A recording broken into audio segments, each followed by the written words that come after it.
Olá, esse é o Ponderações número 3, que eu chamei de A Escolha de Sofia. E eu sou a Ana.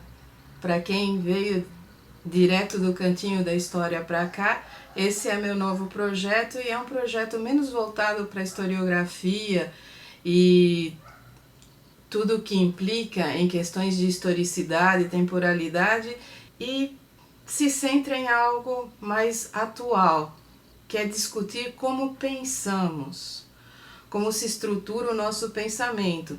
E eu venho abordando vários tipos de pensamento e de escolhas intelectuais. Por isso que hoje eu vou falar sobre a escolha de Sofia. Não reparem na latição dos cachorros, porque aqui é a Vila Lemos e na Vila Lemos tem mais cachorro do que gente e nós gostamos disso.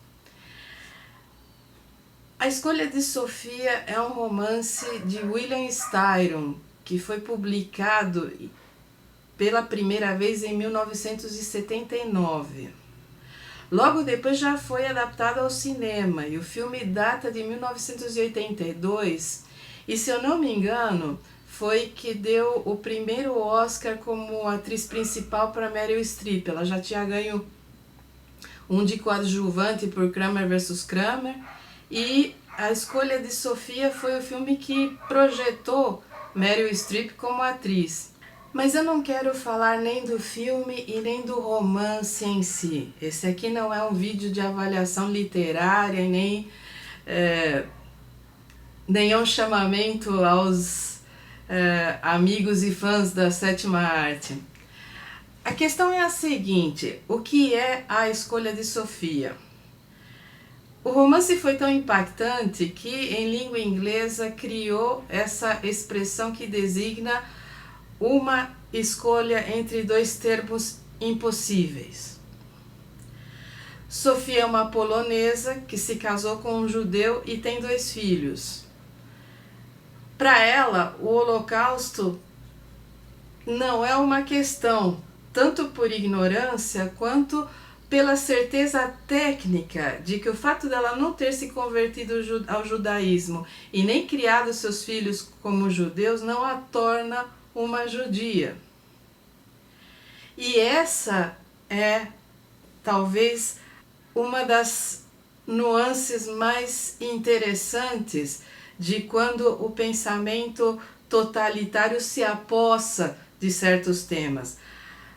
As leis de Nuremberg descartavam o viés religioso e transformavam os judeus em uma raça e diziam que qualquer um que se casasse com um judeu estava fadado a se tornar uma ameaça social.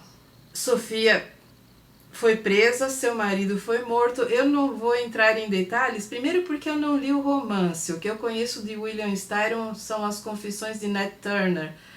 E segundo, porque é muita coisinha, muito detalhe para a gente desviar do foco principal. Sofia foi para o campo de concentração ainda pensando que seu lugar não era lá. Na fila de triagem, ela aborda o guarda e fala: olha, eu não sou judia, meu lugar não é aqui, eu sou polonesa, meu marido era judeu. E nessas alturas o marido está morto, né? E aí o guarda pega e propõe o seguinte a ela: está bem, mas você tem que escolher, você tem 2 filhos, você tem que escolher um que vai morrer e um que vai viver. E Sofia escolhe. E ela passa o resto da vida esmagada por essa escolha porque ela sobrevive. Mas nenhum dos 2 filhos, nem mesmo que ela escolheu, sobreviveu. E eu quero falar hoje sobre como a escolha de Sofia está presente na nossa sociedade. Anos atrás, num curso de especialização da PUC aqui de Campinas, o professor de filosofia Samuel Mendonça propôs o seguinte exercício: você chega a uma cidade e há uma execução coletiva agendada. 20 pessoas vão ser executadas. Mas o dono da cidade se encanta com você por qualquer motivo. Sei lá, você deve ser lindo, maravilhoso, inteligente. E ele te propõe o seguinte, olha, escolha um para morrer e salve 19. O que você faria? Na época em questão, a sala toda escolheu salvar os 19 menos um estudante. E o estudante disse o seguinte, olha, se ele quer matar 20, ele que mate 20. Eu não vou matar nenhum, porque se eu escolher, eu estou matando um, eu não estou salvando 19, quem está salvando é ele. Esse aluno é meu marido e a gente gosta de discutir esse exercício filosófico porque é um exercício que está presente em muitas práticas pedagógicas, só que nem sempre está presente com a maestria que o Samuel aplicou, porque depois do exercício concluído, o Samuel virou para o resto da sala e falou, vocês erraram, vocês caíram na armadilha, vocês se tornaram cúmplices do ditador, vocês se tornaram cúmplices daquele sujeito e vocês não salvaram ninguém, porque o tempo todo a opção de salvar ou não salvar estava com ele, nunca esteve com vocês. Tempos depois, a minha filha está na 5ª série, que hoje é chamada de 6º ano aqui em São Paulo, e uma professora de ciências muito mal preparada aplica o seguinte exercício. Olha, eu vou dar para vocês uma dinâmica para vocês aprenderem a trabalhar em grupo. E é o seguinte, na hora de você selecionar o seu grupo de trabalho, você não pode ir só porque você gosta desse ou daquele, porque é seu amiguinho, porque vocês se dão bem. Não, você tem que pensar que o seu grupo tem que tirar nota, então você tem que escolher pelo bem do grupo. E o exercício é o seguinte, você tem uma canoa, na canoa tem 5 pessoas, mas só cabem 4, então você tem que jogar ao mar aquela pessoa que não vai beneficiar o grupo. E essa desgraçada submeteu as crianças de 11 anos a essa dinâmica. E colocou na cabeça delas de que o bem do grupo estava acima da vida de uma pessoa, porque se você joga a pessoa no mar depois de um naufrágio, a pessoa vai morrer. E ela naturalizou isso para as crianças. Esse exercício só faria sentido se ela tivesse desconstruído depois, mas ela não era uma professora de filosofia, nem de história, nem de geografia. Ela era uma professora de ciências, uma pessoa já perto da aposentadoria com uma mentalidade da época da ditadura. Eu armei o maior barraco na reunião de mães, eu fui à direção e não aconteceu absolutamente nada. A mulher continuou lá até aposentar aplicando o mesmo tipo de dinâmica calhorda. Tempos depois, eu escrevi um texto no meu blog chamado A Nova Eugenia, que aliás é o texto que praticamente inaugura o meu blog em 2012. É o primeiro texto crítico que eu publiquei lá. E eu discuto nesse texto o seguinte, se você aplica esse tipo de dinâmica com crianças em um colégio particular, independente do que todos esses coaching andam falando por aí, você não cria líderes. Porque líderes são pessoas que têm poder e a maior parte de nós não tem poder para nada. O que você cria são poderzinhos que vão se disseminar pela sociedade arruinando a vida dos outros. E por quê? Porque 8 entre 10 crianças de uma sala como essa, de um colégio particular mais baratinho, que era o que a gente podia pagar, vão optar por um concurso público e se transformar em burocratas ou tecnocratas do Estado. Alguma delas vai acordar e ter uma vida plena como ser humano, principalmente porque vai ter provavelmente em casa pessoas que ajudaram a não dar ouvidos a esse tipo de aula escrota. Aí é que tá. Acontece que aquele tanto de burocratas que essa escola particular vai formar, cedo ou tarde vão ter nas mãos a caneta que vai cortar benefícios sociais, a caneta que vai transformar a nossa sociedade em um inferno para aquelas pessoas que esse grupinho de classe média não considera a gente.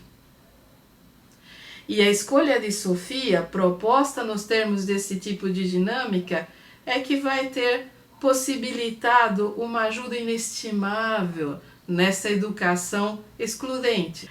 E aí a gente pode começar a olhar para o entorno. A escolha de Sofia está presente com uma naturalidade assustadora na indústria do entretenimento. Nos canais da TV por assinatura, você tem os chamados reality shows. E a gente tem realities que de real não tem nada, porque todos eles têm roteiros extremamente demarcados, esquemáticos, e as pessoas que deles participam são escolhidas por se adequarem a determinados estereótipos sociais. Mas as pessoas acreditam que aquilo é real, então que seja, né? Vamos tratar como se real fosse. A questão é, a maior parte desses shows evoluem por eliminação. Você começa com um grupo em torno de 20 pessoas para poder ter uma temporada completa de episódios e a cada semana vai eliminando um. Em alguns realities é por meritocracia. Quer dizer, quem trabalhou melhor naquela semana, quem se destacou, é pontuado e quem não conseguiu se destacar é eliminado.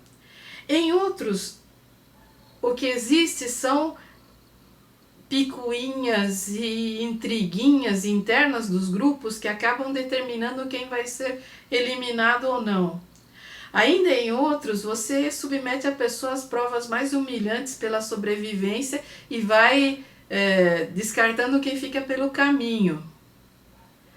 Mas o que você consegue com essa abordagem do reality é que as pessoas naturalizem a eliminação daqueles que são considerados não aptos, não bons o suficiente, não esforçados o suficiente, sem méritos para pertencer àquele grupo, que pode ser do top chef culinário ou do super talento, a voz ou o que quer que seja. Você incute naquele público inculto e despreparado a noção de que existe uma excelência na sociedade e que essa excelência, por seu próprio mérito, merece tudo. Inclusive você joga no meio uma outra história de superação e de resiliência, que são palavras que ficaram na moda de um modo absolutamente lastimável, e faz com que essas pessoas sejam premiadas aqui ou ali, e cria a ilusão de que aquela pessoinha que está lá, que é um zero à esquerda, mas que se considera com talento, um dia, quem sabe, possa aspirar a ser descoberta num show desses e se tornar alguém. Porque é a nossa sociedade capitalista, imbecilmente estruturada em volta dessa moralidade judaico-cristã do mérito e de que você tem que sofrer para crescer como ser humano, da culpa e do castigo, que faz com que as pessoas aceitem esse tipo de barbaridade, que considerem que existe mérito, que você tem que se destacar e que se você não é aceito por esse meio, você nem existe, você é um ninguém. E se existe uma doença social para cada época, a doença da nossa época é essa fome de protagonismo, essa necessidade de ver e ser visto e ser aceito e de aparecer nos espaços para se ter consciência da própria existência. Os realities estimulam isso, os realities existem já há um tempo considerável a ponto de ter marcado uma geração inteira. E quando você associa o reality no entretenimento e as dinâmicas estúpidas em sala de aula, o que você tem são pessoas que se acostumaram à escolha de Sofia, a escolher entre duas coisas impossíveis e pensar que estão fazendo uma escolha sensata, pensar que tem esse poder de escolha.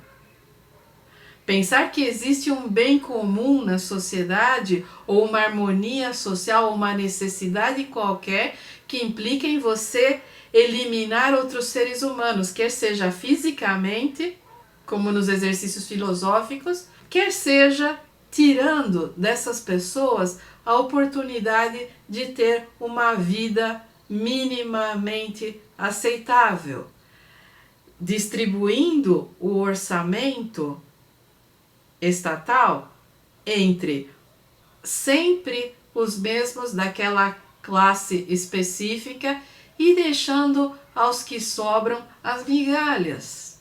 Bom, vocês perceberam que está passando o carro do ovo. Desculpem, eu tive que cortar porque eu já parei o vídeo, eu já tentei, mas aqui é a Vila Lemos e é quase impossível você produzir um vídeo sem que existam barulhos de fundo. Então, retomando. Quando eu penso a escolha de Sofia, eu sempre penso do ponto de vista de que ela é uma escolha impossível. Então, qualquer ser humano com um mínimo de preparo histórico, filosófico e humanístico não escolhe. Qualquer ser humano que esteja de posse da sua humanidade não escolhe.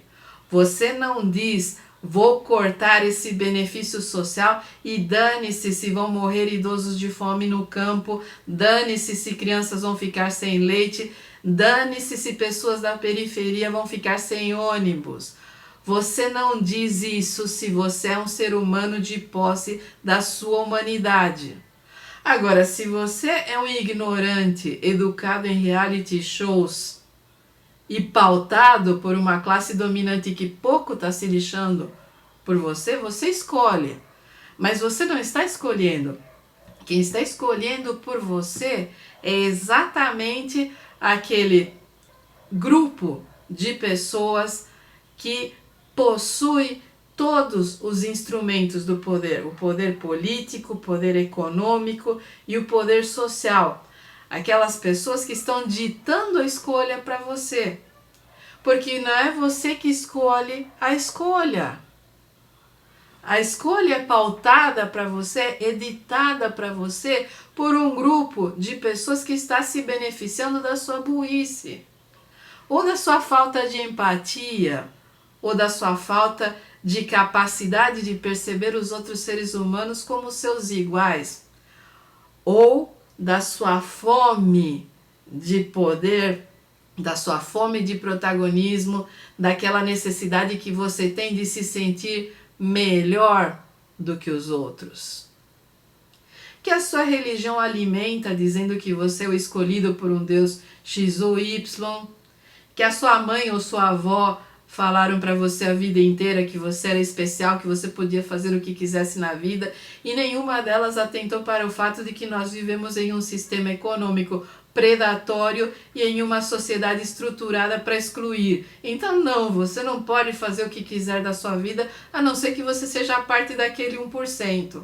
O resto de nós tem que se conformar com diversos tipos de escolhas.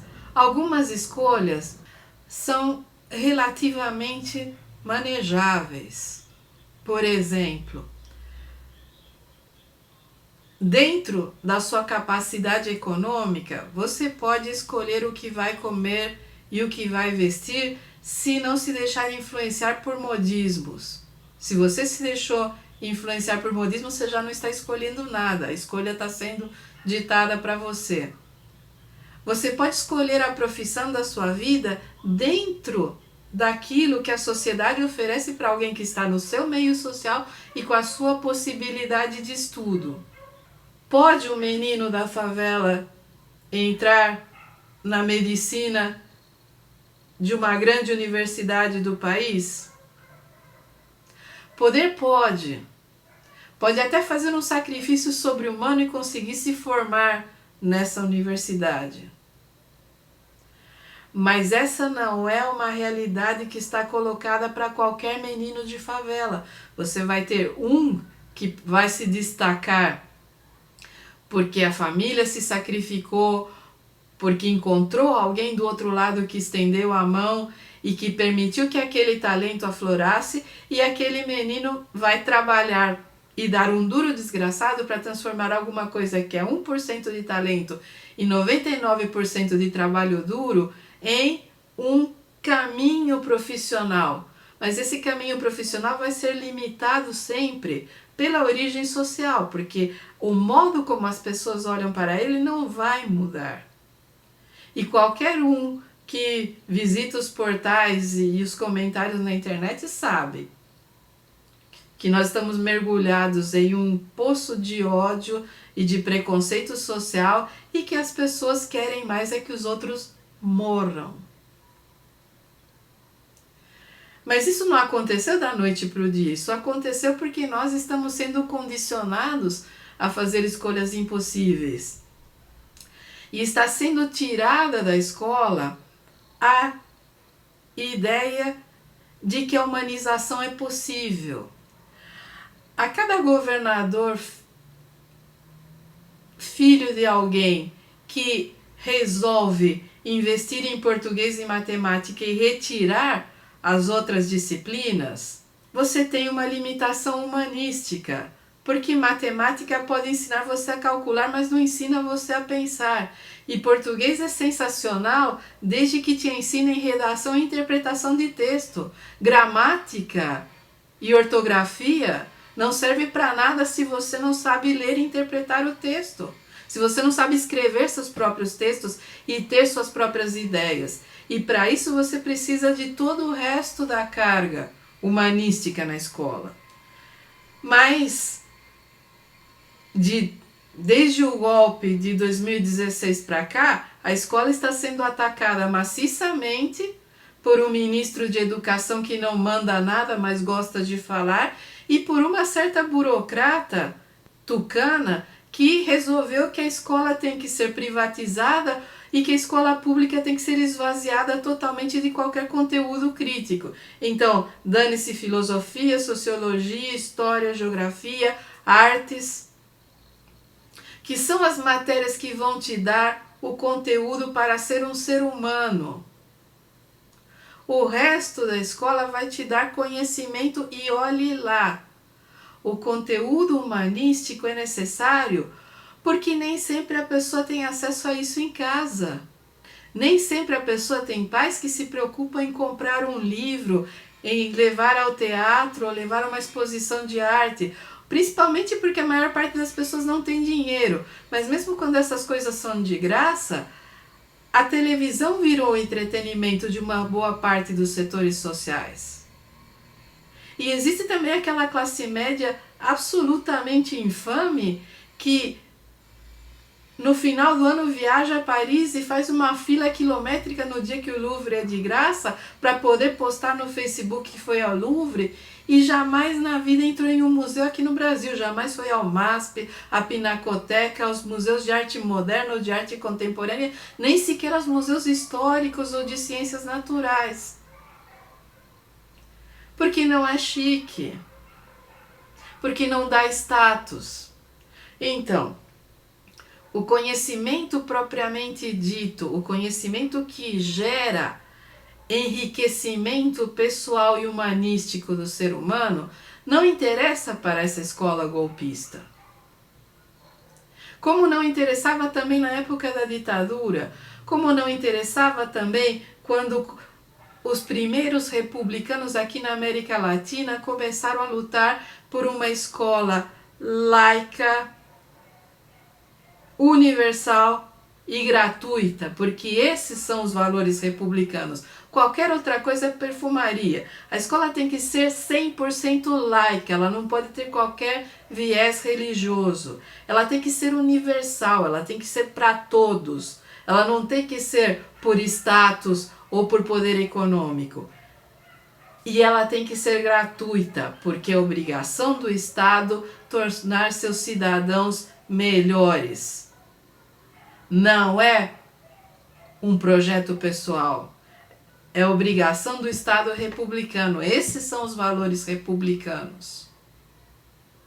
E muita gente está se esquecendo de que ainda somos uma república. Não sei por quanto tempo, mas ainda somos. E esses valores precisam ser defendidos. Porque senão, como é que eu posso chegar aqui dizendo, vamos pensar, vamos ler, gente, por favor, não caiam nessa armadilha X, não caiam nessa armadilha Y, se a pessoa não tem o mínimo de ferramenta para isso, porque ela vem de um sistema educacional que não tem essa prioridade. Porque ela vem de uma sociedade que não tem essa prioridade e de um sistema econômico que não tem essa prioridade. Então, quando você se defrontar com uma escolha de Sofia, lembre-se da tia aqui, né? E não escolha, coloque sua humanidade acima de qualquer conveniência social, seja a conveniência de você ter acesso ao emprego melhorzinho, ou seja a conveniência de você ter as portas abertas a um grupo de status X ou Y. Não escolha. Aprenda a valorizar quem está do seu lado. Aprenda que somos todos iguais e que se nós não formos radicalmente iguais no nosso exercício de cidadania, então sim, o Estado pode matar, as pessoas vão escolher quem morre e aonde nós vamos parar? Até a próxima!